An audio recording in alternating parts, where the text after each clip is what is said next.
Bonjour à toutes et à tous, c'est Ahmad, j'espère que vous allez bien, j'espère que vous avez apprécié le live de vendredi à 12h30, je vous le remets en haut à droite. Si vous l'avez loupé, énormément de réactions par rapport à ce secteur que nous avions longuement abordé, les meme coins. Est-ce une opportunité? On en avait parlé ensemble par rapport au cycle précédent, notamment depuis ce 2013.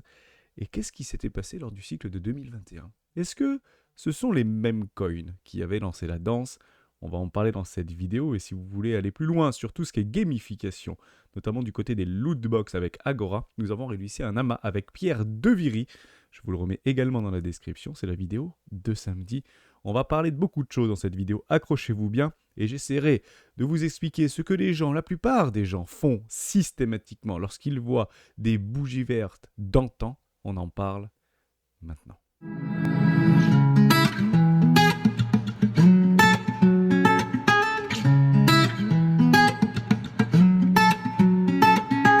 Avant de commencer, je vous invite toujours à rejoindre le Discord des rois du marché. Vous trouverez le lien dans la description, énormément d'informations, et également une stratégie qui s'appelle la stratégie des 4 rois. N'hésitez pas à l'utiliser, vous en imprégnez, vous en inspirez pour vous aussi trouver votre propre style d'investissement, que ce soit sur le court, moyen, long terme, voire très long terme. Je l'utilise depuis plusieurs années et m'offre d'excellents résultats sur mes investissements, que ce soit traditionnels ou crypto-actifs.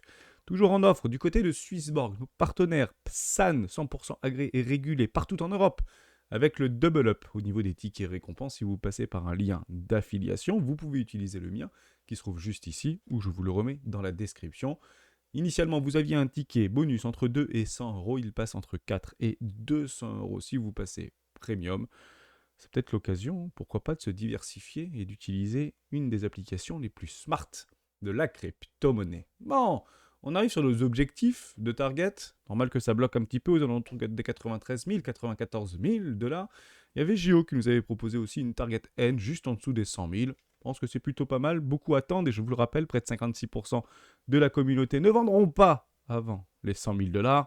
Pourquoi pas nous faire une petite frayeur avant de les atteindre pour aller chercher des déséquilibres de marché, et pourquoi pas un petit retour sous les 80 000 $. En tout cas, beaucoup s'y accordent. Et il faudra toujours la même chose, essayer d'y aller lorsque personne ne s'y attend, et c'est souvent l'adage dans les marchés crypto, évidemment. Il y a quelque chose qui est en train de se passer actuellement, notamment du côté des stablecoins, avec 10 milliards de dollars supplémentaires, notamment sur la capitalisation des stablecoins, et ce, depuis 15 jours. On a l'envolée qu'on attendait tant depuis maintenant des mois. Et c'est exactement ce qu'on veut observer. Dès lors, vous avez du côté, même s'il y a quelques sorties actuellement sur les ETF au comptant Bitcoin, donc ça trade du côté des ETF au comptant Bitcoin, bon, à ma foi, un petit peu les montagnes russes, et ça finira de toute manière par revenir, pour la simple raison que par rapport à ce chiffre que vous avez ici, 27 milliards, on a un consensus entre 150 et 300 milliards d'ici les 12 prochains mois. Donc vous voyez que ça va pousser encore extrêmement fort. Espérons que ça se passe également de ce côté-là vis-à-vis de Ethereum. Et c'est très probable que ça se passe pour la simple raison que beaucoup, peut-être beaucoup trop, pensent que Ethereum est à vendre tout simplement. Ça ne fera strictement rien. On est un petit peu défaitiste actuellement sur cette blockchain-là, alors que c'est très probablement un Apple de demain sur les technologies blockchain, puisqu'ils sont en train de tout organiser autour d'un simple et même écosystème complètement autogéré. Ça, c'est quelque chose qu'il faut vraiment prendre en considération. Alors oui, probablement des layer 1 qui auront des percées fulgurantes pour pouvoir se rééquilibrer par rapport à une capitalisation globale du marché. Mais Ethereum n'est clairement pas à mettre de côté. C'est un petit peu ce qu'on avait fait, croyez-le ou non, en 2021. Il nous avait fortement surpris, bien que ce n'a pas été une des blockchains les plus performantes, bien au contraire. Bien au contraire, on va d'ailleurs en parler dans cette vidéo. Pourquoi ? Parce qu'on a eu énormément de réactions par rapport au live que nous avons fait sur les crypto-monnaies, notamment Memecoin, et je vous ai retrouvé ce qui s'était passé en termes de performance relative entre le 1er janvier 2020 et le 30 novembre 2020. C'est finalement un petit peu ça qu'on va chercher. C'est laquelle qui vont péter le plus, qui c'est qui va me faire gagner le plus d'argent. Je vais vous revenir un petit peu en arrière par rapport à cette magnifique envolée ou pré-envolée du désert.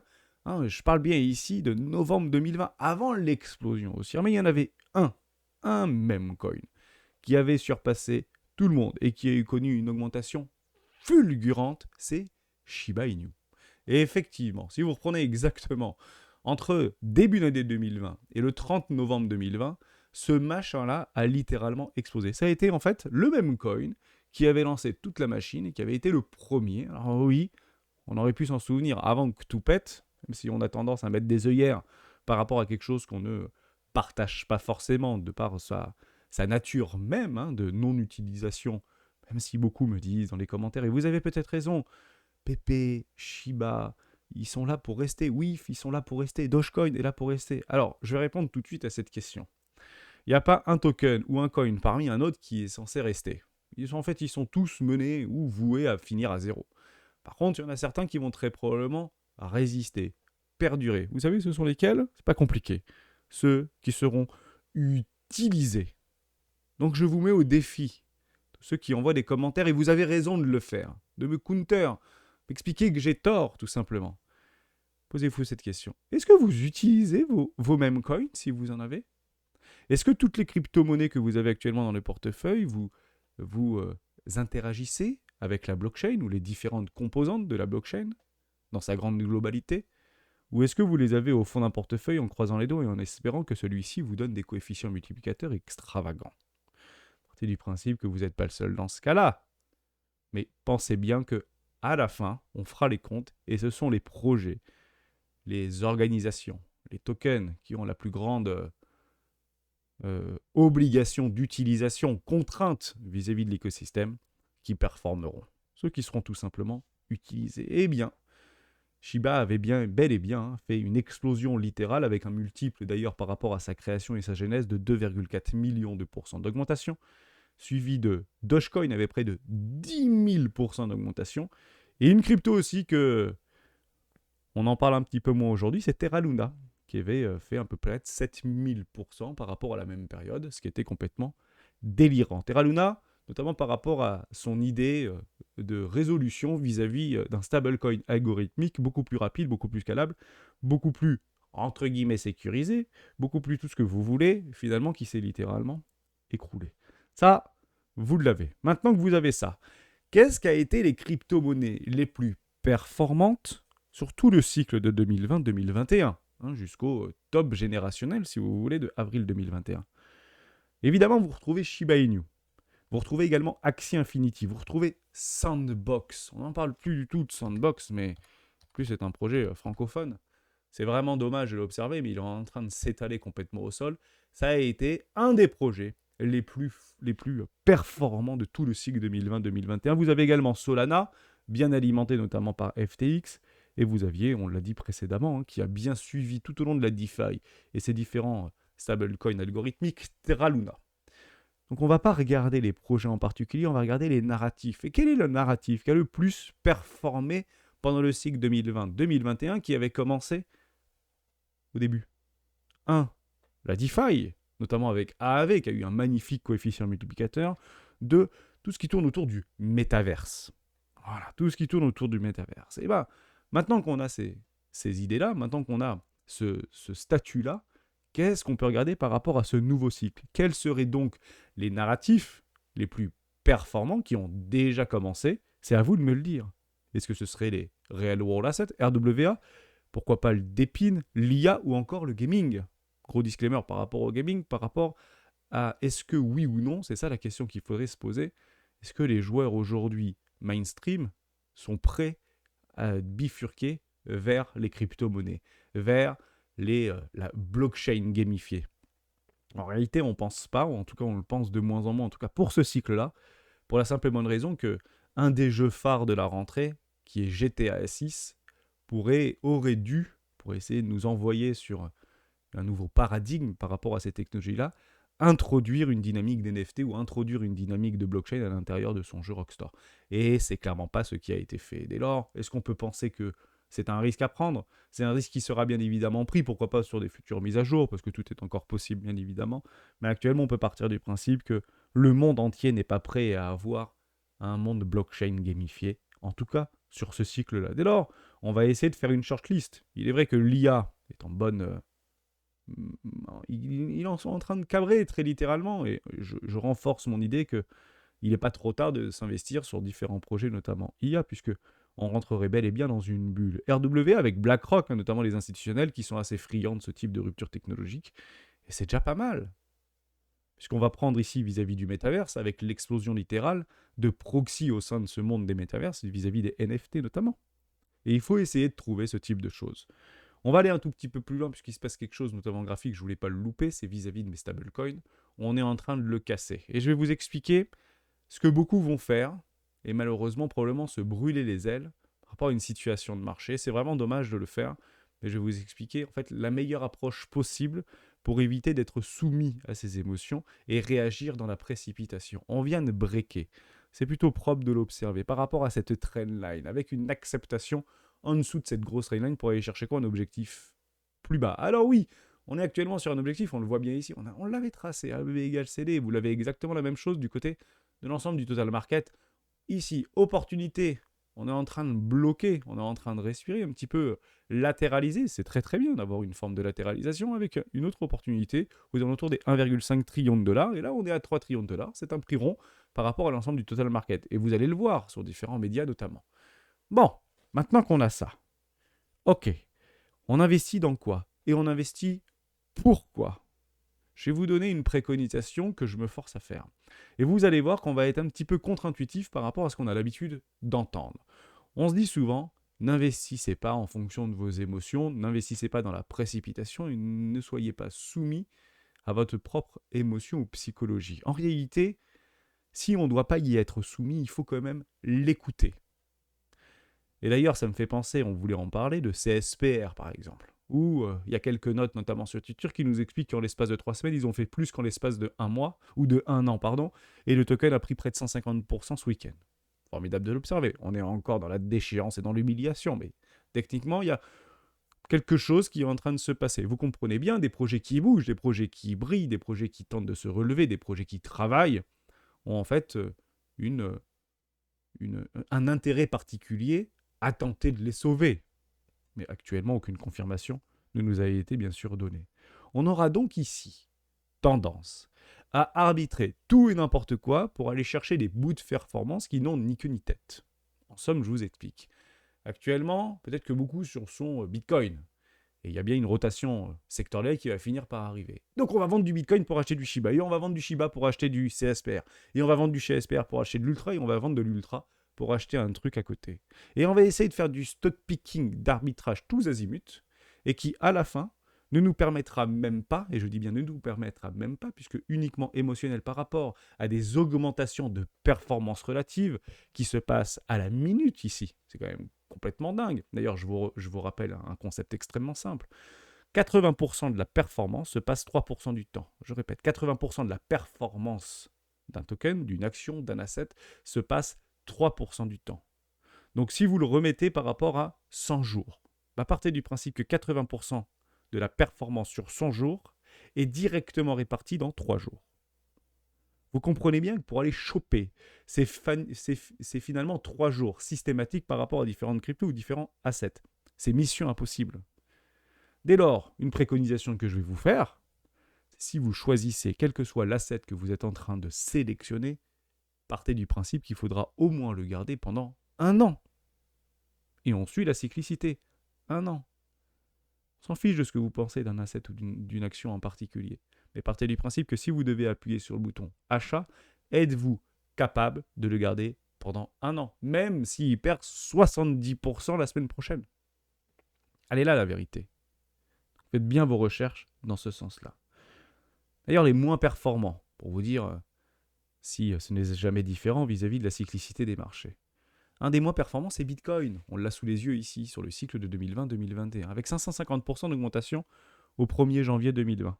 Suivi d'Ethereum, qui a fait que x27 sur toute la cyclicité. Un également qui n'a pas du tout réussi à performer, c'est l'altcoin. L'altcoin qui était parti très fort, mais finalement qui s'est un petit peu ratatiné. Vous avez après, et on en parle de plus en plus, et pourquoi pas, XRP, qui avait fait près de 400% d'augmentation sur toute la cyclicité, et ensuite Bitcoin Cash. Ce sont des cryptos qui vont me dire, mais qu'est-ce que c'est que ces cryptos des dinosaures? Oui, mais encore une fois, elles sont là. Si elles sont là depuis longtemps, elles rassurent. Donc elles ont un certain niveau de confiance.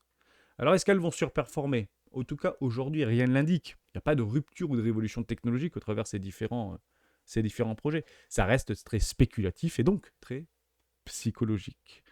Maintenant, je vais vous donner, comme promis, ce signal pour se dire, ok, est-ce qu'on a encore le temps pour pouvoir essayer de trouver une solution d'explosion vis-à-vis de nos crypto-monnaies préférées? Je vais vous le donner. En fait, il est extrêmement simple. Ce qu'on veut observer, c'est quoi? C'est une diminution violente vis-à-vis de la dominance de Bitcoin. Bon, actuellement, on ne l'observe pas.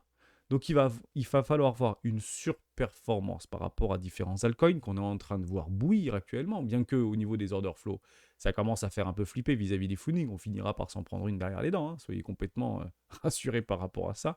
Et ça pourrait nous donner peut-être juste en dessous des 100 000 dollars pour aller chercher toute la liquidité et repartir d'ici, nous laisser 2-3 semaines un petit peu à VGT pour nous faire un peu flipper et puis après repartir de plus belle. Voilà. On va pas le timer, on va pas le montrer, on va pas trier des triangles, des biseaux. En tendance, il y a tout qui vole. Donc on peut commencer à s'amuser à tracer des traits, à tracer des droites, à tracer des trends, des tracer tout ce que vous voulez. La seule chose que moi je peux vous dire, puisque maintenant qu'on part en tendance, on n'est plus dans la même cour, bah, c'est la dernière résistance, elle est ici à 93 000, 94 000 dollars, et on est en train de se faire jeter. Alors on est en train de nous consolider, on est en train de latéraliser sur des toutes petites timeframes, on a tendance à se mettre dans des timeframes en 1 heure, alors qu'on est en train de rentrer sur des tendances trimestrielles. Donc j'arrêterai de tracer les trucs. Moi j'ai mis des objectifs d'extension Fibonacci et c'est très bien. Avec des objectifs très larges, entre 120 000 et 150 000 dollars premier niveau, entre ici 186 000 et 210 000 dollars deuxième niveau. Et le troisième niveau, et est-ce que ce sera éventuellement atteint? C'est pas sûr du tout. 250 000 dollars et 275 000 dollars à peu près, 280 000 dollars à peu près. Donc on vise en niveau par rapport à des extensions de Fibonacci et ce sera très bien comme ça. Je vous donne ce signal-là. Il est simple, il est connu de tous. C'est celui-ci. Par rapport au Bitcoin saison ou altcoin saison, il faut tout simplement essayer de casser et d'accepter au-dessus de la neutralité des 50. Elle est assez folle, cette neutralité des 50. En fait, elle est très utilisée. Et je vous donne d'ailleurs un indicateur de retracement qui nous a déjà donné signal par rapport à ce alt saison qui aura lieu. Puisque ça s'est passé non pas une fois, non pas 2 fois, mais 3 fois dans le passé. Ça se trouve ici. Je vous mets dans Other. Pourquoi Other? Parce que Other, c'est un petit peu ce qu'on va rechercher, si vous voulez, vis-à-vis de l'ensemble du All Season par rapport à nos crypto-pépites qui vont littéralement exploser et qui ont un potentiel, ici, au bas mot, à peu près x10 en termes de l'ensemble de la capitalisation boursière hors top 10 des crypto-monnaies. Vous venez par rapport ici au 0,50 de retracement. Je ne suis pas en logarithmique, je suis en linéaire, juste ici. On le tape, on rejette, on accepte, on explose pour décembre-janvier. Ici, c'est exactement la même chose. On arrive sur le 0,5, on le casse, on rejette, on latéralise, on vient de breaker. Alors certains diront oui, on attendra les trendlines. Bien sûr, on peut alimenter et accumuler des confirmations si vous le souhaitez. Mais pour moi, c'est donné. Si j'ai une bougie ici en mensuel qui est confirmée, pour moi, c'est reparti. La seule chose qu'on ne voudra pas voir, ce sont des réintégrations. Et regardez à quel point ce point des 250 trillions de dollars, donc milliards de dollars ici en français, en francophone, par rapport à Hover, a tellement bien été travaillé. Ici, pullback, ici, clôture, ici, rejet, ici, ça casse, puis résistance, rejette, ici, on le brise, il faut accepter. On aura donc ici l'émotion, ce sera pour fin novembre. Ensuite, l'acceptation, et on jouera non pas l'accélération, mais littéralement l'explosion. En parlant d'explosion, aïe, est-ce que ça pourrait éventuellement nous faire un petit peu travailler au niveau des marchés? C'est pas complètement impossible, ça va de ce côté-là. Bon, les États-Unis autorisent l'Ukraine à utiliser des missiles longue portée en Russie. Joe Biden nous fait un coup de poker à 2 mois de la fin de son mandat, ou en tout cas de la passation des pouvoirs.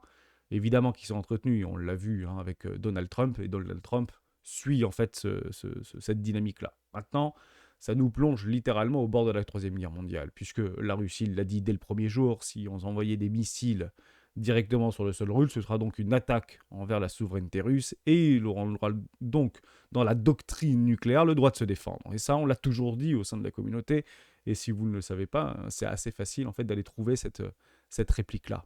En somme, si vous attaquez la Russie, ils auront le droit de se défendre, notamment avec du nucléaire. Alors oui, ce ne sera peut-être pas les grosses bombes nucléaires de 25 ou 30 ou 35 mégatonnes, à minima du nucléaire tactique, mais la boîte de Pandore sera ouverte et plongera très probablement l'OTAN et la Russie dans une guerre importante.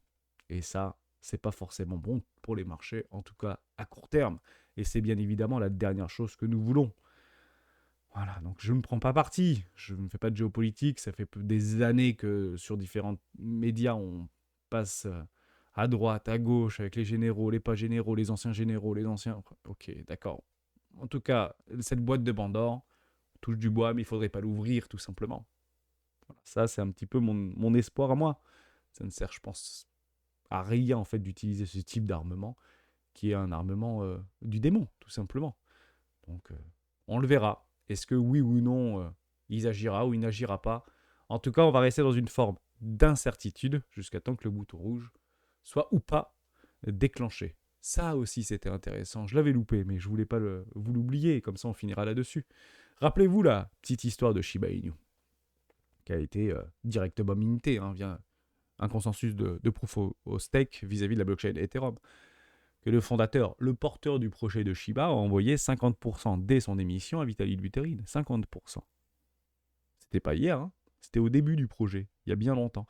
Et il est vrai que Vitalik Buterin avait tout simplement tout envoyé, soit burn, directement, parce que c'était les premiers mécanismes de burn qui étaient en train d'être démocratisés, et envoyé à des associations humanitaires, etc. Bon, regardez-le bien, car le 29 octobre 2021, son butin serait équivalent à 28 milliards de dollars. Et en réalité, voilà ce qu'avait dit le patron. Voilà le porteur de projet, qu'est-ce qu'il avait dit. Nous avons envoyé plus de 50% de l'ensemble des dotants, donc Shiba Inu ici, à Vitalik Buterin. Il n'y a pas de grandeur sans vulnérabilité. Et tant que Vitalik Buterin ne nous trahira pas, alors Shiba grandira et survivra. Effectivement, il n'a pas trahi. Pourquoi le faire puisqu'il avait été directement créé sur sa propre blockchain? C'était un petit peu l'idée de même. C'est de l'open source et chacun fait à peu près ce qu'il veut sur ces blockchains-là. C'est le but du jeu. Après, Ethereum s'occupe de sa sécurité. Et effectivement, il semblerait que Vitalik Buterin, de par ce magnifique coup de publicité, avait plutôt bien marché, notamment du côté de Shiba Inu. Essayez de pister ce type de belles histoires.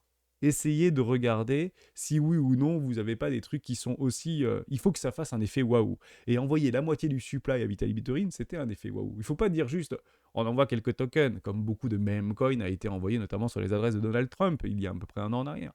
Mais essayez de pister ça. Si vous êtes des opportunistes, des stock pickers, pour essayer d'aller chercher des fragments de performance, quitte à s'en cramer littéralement les ailes. Je trouve ça dommage, mais ma foi, notre esprit nous joue des tours et la malice et notre cupidité ira toujours bien au-delà de notre rationalité.